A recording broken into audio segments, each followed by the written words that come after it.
Bienvenidos y bienvenidas. Estamos ya en la unidad 4 y bueno, un poco la descripción de esta unidad, que es sobre la capacidad jurídica y sus implicancias en el derecho de acceso a la salud. Lo que tienen por objetivo es ir de alguna manera focalizando distintas dimensiones de la capacidad jurídica y concretamente en este ámbito, que es un ámbito tan importante como el derecho a la salud de las personas con discapacidad. El derecho a la salud de las personas con discapacidad se encuentra consagrado en el artículo 25 de la Convención Internacional sobre los Derechos de las Personas con Discapacidad, que básicamente, digamos, la idea principal es garantizar que las personas con discapacidad puedan acceder, ¿sí?, al más alto nivel posible de salud en igualdad de condiciones con las demás personas.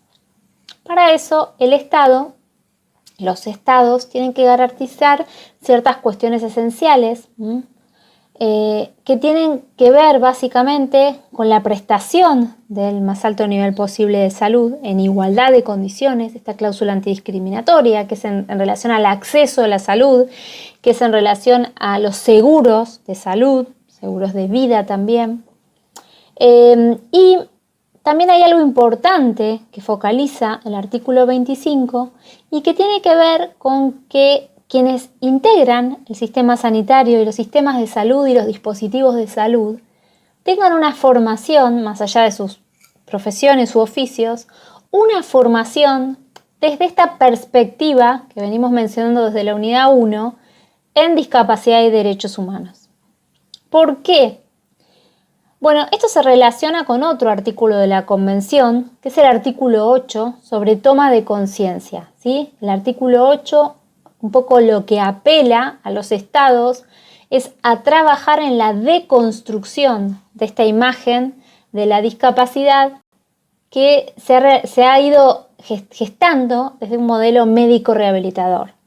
De esta mirada de el problema está en la persona, esta persona tiene un déficit, una deficiencia, una enfermedad, cuando en realidad el modelo social pone el acento no en la persona y su condición, sino en las barreras sociales, ¿sí? O en la interacción, mejor dicho, porque la condición de la persona también obviamente conforma su identidad y es importante a tener en cuenta para la política pública y para la especificidad que se requiera, ¿no? Pero lo que viene a agregar el modelo social es precisamente esto. Bueno, el problema no está en la persona, el problema está en la sociedad. En una sociedad que precisamente está diseñada, está pensada para una persona estándar, entre comillas, una persona estándar que camina, una persona estándar que ve, una persona estándar que oye, una persona estándar que se comunica oralmente, una persona estándar que razona de determinada manera. Claro, si se realiza, digamos, o se diseña una sociedad en base a esa persona estándar, quienes no las personas que no entrarían dentro de esos moldes, ¿sí?, predeterminados, pasan a ser personas, entre comillas, con necesidades especiales, personas diferentes, ¿sí? Bueno, el modelo social viene a poner el acento en esto, si desde el inicio pensamos una sociedad, un sistema de salud, un sistema educativo, una política pública en relación al deporte, a lo que fuere, ¿sí?, un curso, un encuentro, si lo pensamos no solo para esas personas estándar, sino para un universo de personas real, ¿sí?, de personas y de situaciones, en realidad la discapacidad desde la situación, digamos, va a desaparecer. A esto apelamos, o a esto se apela, cuando la Convención también exige, ¿sí?, tener en cuenta y garantizar, y es una columna rectora de la Convención, la accesibilidad universal. La accesibilidad universal es lo que precisamente nuestro objetivo, es lo que queremos garantizar, es lo que queremos brindar. Y para eso contamos con dos estrategias. La primera de las estrategias se llama diseño universal. El diseño universal es previo, ¿sí?, y es universal precisamente, porque tiende a incluir a un universo de personas, de condiciones y de situaciones. Diseñamos entonces una política pública, un sistema de justicia, un encuentro, un sistema educativo, teniendo en cuenta que las personas son diversas, esencialmente, ¿no? Diversas, y en ese caso, digamos, si cumplimos con estas condiciones de accesibilidad, así se llaman, llegaremos a nuestro objetivo de la accesibilidad. Esa es la primera estrategia, ¿no? Que es previa y es universal, y que la Convención obliga a que los estados garanticen, fiscalicen que se cumpla. Por otro lado, hay otra estrategia, que es una estrategia que yo siempre digo, no es previa, es posterior, y no es universal, es particular. Acá entran en juego los denominados ajustes razonables. ¿Qué es un ajuste razonable? Un ajuste razonable es una medida que se adopta para un caso particular, algo que no fue posible prever con ese diseño universal. No es universal, es todo lo contrario, es particular para esa situación concreta de esa persona, ¿sí?, que tiene una situación específica. Los ajustes razonables, de hecho, no nacen en el ámbito de la discapacidad, nacieron en el ámbito, hay varias teorías, pero bueno, la que me parece más certera es que nacieron en el ámbito de los ajustes religiosos, ¿sí? Y también se han aplicado y se han desarrollado mucho en el ámbito del género, ¿sí? La adopción de un determinado ajuste razonable para una situación concreta, particular, es para una persona concreta. Y por otro lado es posterior. ¿Por qué digo que es posterior? Porque no fue posible prever mediante el diseño universal, ¿sí? ¿Por qué es importante tener en cuenta esta diferenciación?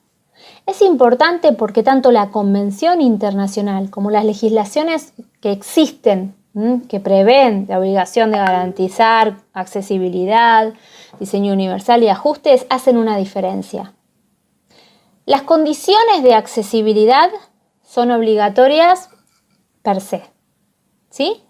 Y desde que la Convención los exige. Ahora, el ajuste razonable es una obligación, ¿sí?, la adopción de ese ajuste, siempre que la carga no resulte excesiva o indebida. Es decir, que el ajuste razonable tiene una válvula de escape. Si la persona obligada a adoptar el ajuste puede demostrar que la carga es excesiva o indebida, no deberá adoptar el ajuste. En cambio, no valdría esa excusa para, evadir mi obligación de garantizar una condición de accesibilidad. Pongamos el caso de, no sé, Palacio de Tribunales, no sé, que exista un baño, ¿sí?, que sea accesible para las personas con discapacidad, no es un ajuste razonable, porque vamos a prever que al sistema de justicia van a ir personas que caminan, personas que van en silla de ruedas, personas que pueden ir, ¿sí?, con una ayuda específica, con un bastón, con una muleta, lo que fuera. Eso tenemos obligación de preverlo antes. Ahora, si no lo hicimos, igual deberemos garantizarlo, modificando, ¿sí?, el entorno arquitectónico. No podemos decir que no vamos a tener un baño accesible porque es caro, porque nos sale cara la obra de hacer el baño, ¿sí? Por eso no tendríamos, digamos, esa válvula de escape de la carga excesiva o indebida. Lo que sí podríamos discutir es si la adopción de un ajuste razonable concreto, que es para una persona y que por ende no pudimos prever mediante ese diseño universal, supone para el obligado o la obligada una carga excesiva o indebida.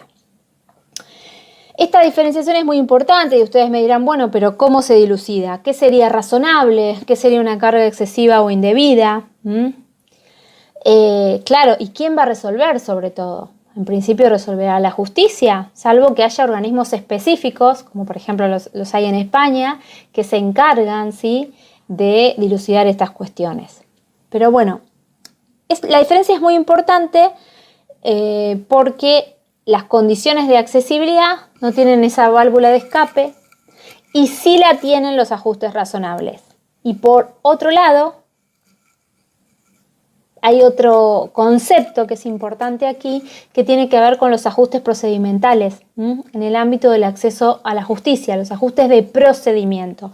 Y en esto es importante, y ustedes van a ver que los documentos de Naciones Unidas, que ya deben haber leído o van a leer en esta unidad, precisamente se ocupan de diferenciar esto y de dejar en claro que un ajuste de procedimiento no es un ajuste razonable. El ajuste de procedimiento es parte del contenido esencial del derecho a la justicia. Y acá me interesa desarrollar una dimensión de la accesibilidad desde la perspectiva jurídica. Es decir, si nosotros nos preguntamos, hasta ahora hemos hablado de la accesibilidad como, digamos, una manera de permitir que las personas accedan y gocen, ¿sí?, de un servicio, de la prestación de un servicio, de lo que fuera. Ahora, si nosotros y nosotras nos preguntamos por la accesibilidad en términos jurídicos, podemos diferenciar distintas dimensiones. Podemos decir en principio que la accesibilidad es parte del derecho a la igualdad y a la no discriminación. La accesibilidad forma parte del derecho a no ser discriminado o discriminada por ausencia de accesibilidad. Esa sería una primera dimensión. Una segunda dimensión que me parece muy importante es que la accesibilidad es parte del contenido esencial de cada uno de los derechos. La teoría alemana del contenido esencial de los derechos, es decir, todas esas especificaciones, ¿sí?, que tiene que tener un derecho para existir y para no caer y para no desaparecer, digamos, para no ser vulnerado, ese contenido esencial. Bueno, la accesibilidad, si lo pensamos, es parte del contenido esencial de los derechos. Hubo un caso famoso, ¿sí?, de la Corte canadiense, justamente en relación al acceso a la salud de personas sordas, ¿sí?, el caso Eldridge versus Columbia, que en realidad lo que puso en duda era si la ausencia de intérpretes de lengua de señas en un hospital público constituía o no discriminación.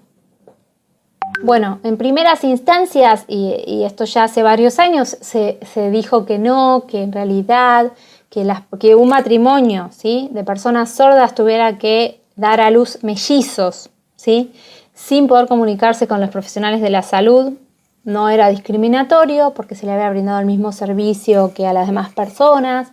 Bueno, hasta que llega, ¿sí?, a instancias superiores y se dice que sí, que evidentemente existía discriminación porque, bueno, no es el mismo trato y no se había dado la especificidad que requería una persona, ¿sí?, en base a las concepciones que manejamos relativas al derecho a la igualdad, una igualdad inclusiva de la diferencia, ¿sí?, igualdad en igualdad de condiciones y situaciones. Pero lo interesante de ese caso es que también ahí se dice que el Estado, en este caso el hospital público, había vulnerado el derecho a la salud de estas personas, porque parte del contenido esencial del derecho a la salud es poder comunicarse con las y los profesionales de la salud, si no cae el derecho. Parte del contenido esencial de cada uno de los derechos es la accesibilidad universal. Lo que pasa es que muchas veces no se piensa en eso, porque yo siempre digo que la accesibilidad universal aparece en nuestra cabeza, en nuestras vidas, cuando no está. Es algo de lo que gozamos todo el tiempo y es parte del contenido esencial de los derechos, pero que, bueno, realmente el problema, digamos, aparece cuando no está. Y esa es una faceta muy importante, ¿sí?, porque vamos a ver, por ejemplo, que se ha desarrollado a través de los documentos que les he dejado, que si nosotros pensamos, y nosotras, en el artículo 12 de capacidad jurídica y pensamos en los apoyos, sistemas de apoyos para el ejercicio de la capacidad jurídica, por ejemplo, vamos a ver que esos apoyos son parte del contenido esencial, porque el artículo 12 los establece específicamente y porque aunque no estuviera, que está, pero aunque no estuviera, podríamos llegar a la misma conclusión. parte del contenido esencial de mi derecho a ejercer la capacidad jurídica son los apoyos cuando los requiero o los necesito, ¿sí? Esto es muy importante, y acá me voy adentrando a, digamos, el enfoque que le quisimos dar a esta unidad, que se relaciona mucho con los derechos personalísimos y que se relaciona mucho con los derechos sexuales y reproductivos, donde ustedes van a ver en esta unidad y en la unidad número 6, referida a las intersecciones de género y discapacidad, cómo se vulnera el derecho el ejercicio de los derechos sexuales y reproductivos, sobre todo, se incrementa en mucho cuando quien lo ejerce es una mujer con discapacidad, precisamente por vulnerar el derecho al ejercicio de la capacidad jurídica. ¿Por qué? Porque ahí entramos en la deconstrucción del concepto de consentimiento informado. Porque si nosotros desde un modelo sustitutivo entendemos que esta persona no decide y decide otra, quien brinda ese consentimiento es la tercera persona. Ahora, si nosotros decimos que no, que es esta persona, es la propia persona la que decide sobre su cuerpo, sobre su proyección de vida, sobre su destino, sobre sus decisiones, digamos, vitales, es esa persona que requiere un proceso que garantice un consentimiento libre, informado y participado. Me parece que es importante, ¿no?, hablar de un consentimiento libre, informado y participado. Ahora, para llegar a un consentimiento libre, informado y participado de una persona, por ejemplo, con una discapacidad intelectual, evidentemente, dentro del contenido esencial de ese derecho debemos incluir la garantía de condiciones de accesibilidad, de adopción de ajustes razonables si fueran necesarios y de establecer un sistema de apoyo también si fuera necesario. Vamos a ver, ustedes van a ver a través de las sentencias, de algunas sentencias que se han incluido en este curso y demás, que muchas veces, si se garantizaran realmente condiciones de accesibilidad en cuanto al ejercicio de la capacidad jurídica, no llegaríamos ni siquiera a la necesidad de adoptar ajustes o a la necesidad de brindar un sistema de apoyos. Muchas veces lo que viene a hacer el ajuste o el sistema de apoyo es a remediar esa falta de condiciones de accesibilidad en el ámbito de lo que decíamos en la unidad, creo que 4, de lo que es el ámbito actitudinal, ¿sí? Esto de ser barrera un propio sistema de salud, ser barrera un profesional o una profesional de la salud que no da una explicación en un lenguaje sencillo o que no busca dispositivos de apoyos para que esa persona realmente pueda dimensionar, pueda entender, pueda comprender, pueda expresar, ¿sí?, su voluntad en cualquier procedimiento que tenga que ver con el derecho a la salud. Esas son cuestiones que se abordan, ¿sí?, en esta unidad y que me parecía importante destacar y sobre todo profundizar. Ustedes tienen 2 documentos, ¿sí?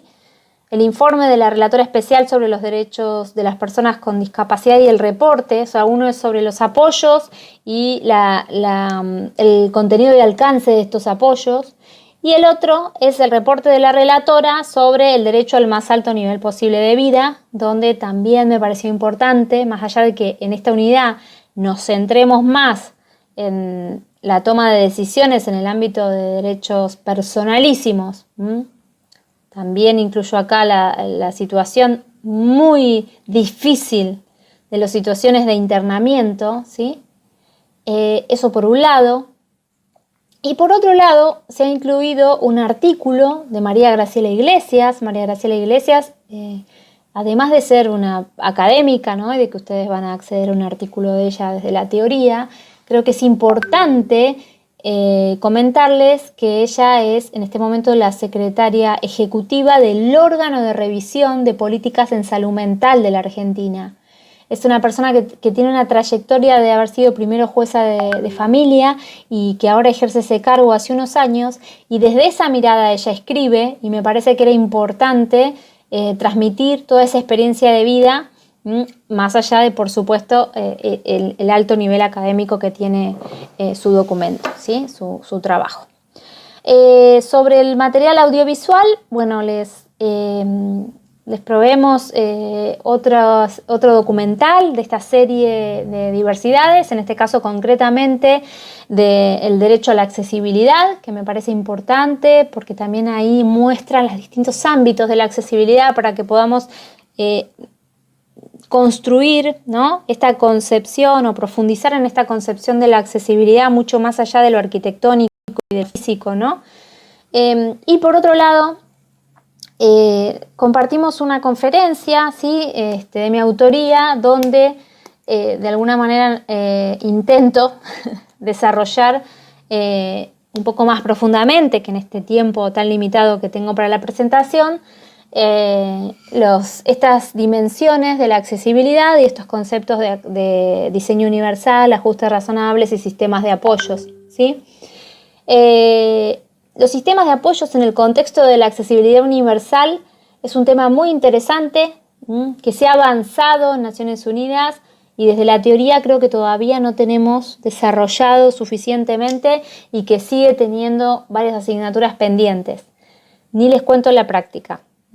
Así que por eso me parece muy importante trabajar estas cuestiones y de esa manera poder, desde los ámbitos en los que trabajemos y sobre todo en una visión más práctica, ¿no?, garantizar que las personas con discapacidad realmente puedan acceder a estos sistemas de apoyos y que estos sistemas de apoyos se ejerzan, ¿sí?, y se provean de conformidad con los estándares de la Convención, ¿sí? Nada más ni nada menos que acompañar a la persona en su proyecto de vida, en sus preferencias, en sus espacios vitales, en su narrativa de vida, como decíamos en la unidad anterior.